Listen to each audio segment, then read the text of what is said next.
Sinugdanan sa Ebanghelyo sumala ni San Mateo.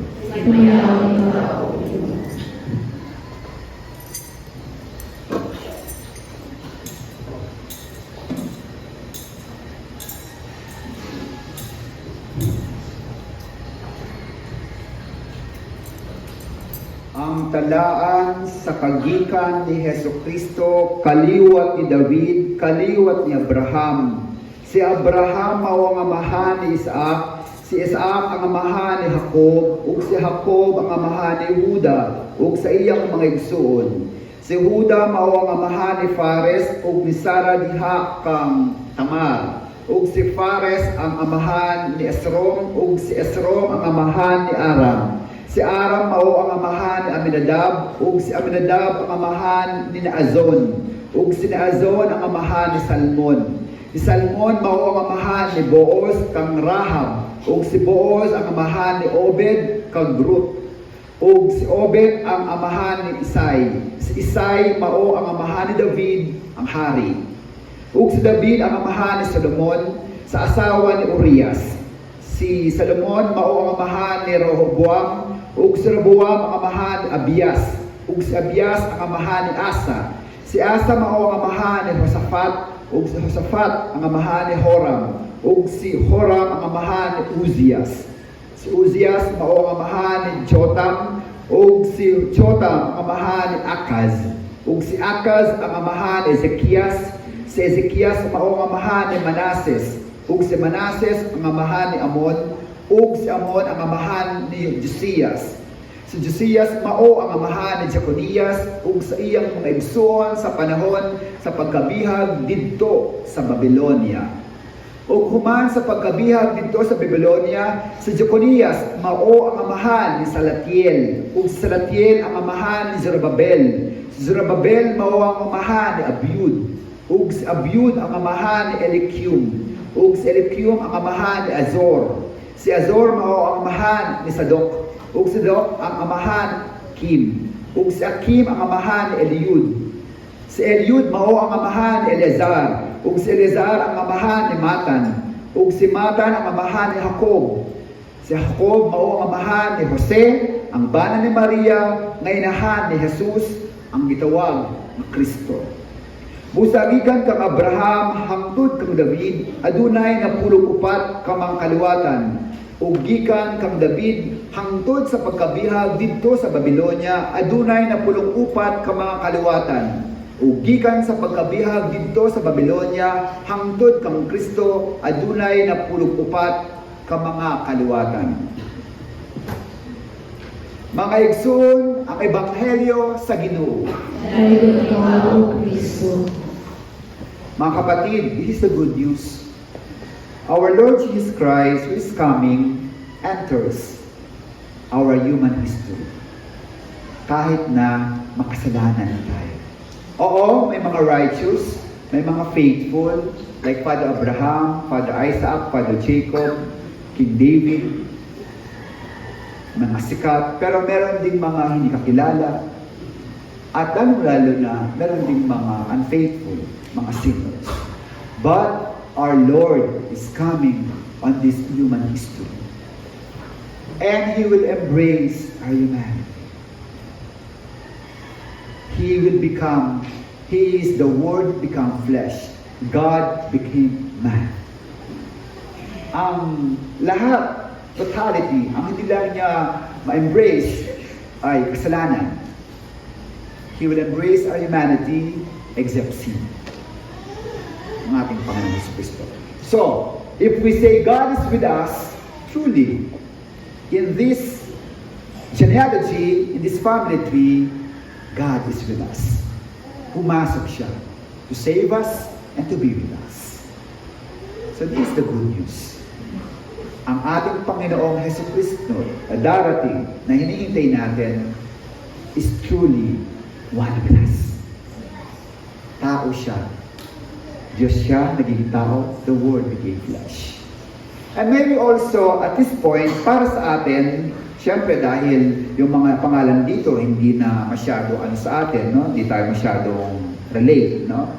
Pero, we can relate because we are also part of the family. Tama?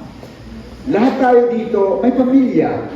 Kahit kung minsan hindi natin kilala si mama o si papa because of the past, no? Pero you came from a family. We came from a family. Kaya makaka-relate tayo, no? At gaya ng story ng Jesus na nagpapatuloy hanggang ngayon, even in the brokenness, our Lord comes. And we cannot but also appreciate the family that we have. Sana ito ang good news na dala-dala natin as we celebrate this Holy Mass and also go out after this. Una, with the genealogy of Jesus, lagi natin naririnig, it runs in the family. It runs in the family. Mataas ang sugar mo, diabetic ka, tatanungin sa'yo, diabetic ba ang mama mo? Diabetic ba ang tatay mo? Mataas ba ang sugar? Opo. It runs in the family. It runs in the family. O kaya, ang bawa, babaero ako, no? O kaya, meron akong bisyo. Sabihin nila, ang tatay mo ba babaero? Ang tatay mo ba, ano? Oo. It runs in the family. O kaya kapag sinasabing, ang ano nyo ba, ang mga kapitbahay mo ba, marites, yan. O kaya ano, bakit? Kasi marites ka rin eh. It runs in the neighborhood. It runs in the family. No? Ganun ba? No, lagi nating rason, kapag may pagkakamali tayo, it runs in the family kasi si nanay ko ganyan eh. Si lola ko ganyan eh. Brothers and sisters, no? Iwasto natin yan. Actually, each one of us, though we are part of the family, is unique and we can make a good difference. Lalong-lalo na kapag may mga bagay na hindi tama. No? Unique tayo at truly, yes, we appreciate the family, the influence of each one, pero hindi tama na kapag may mga kabalbalan tayong ginagawa, sabihin natin, it runs in the family. Huwag nating irason yan because we are unique. We are especially good, inherently good.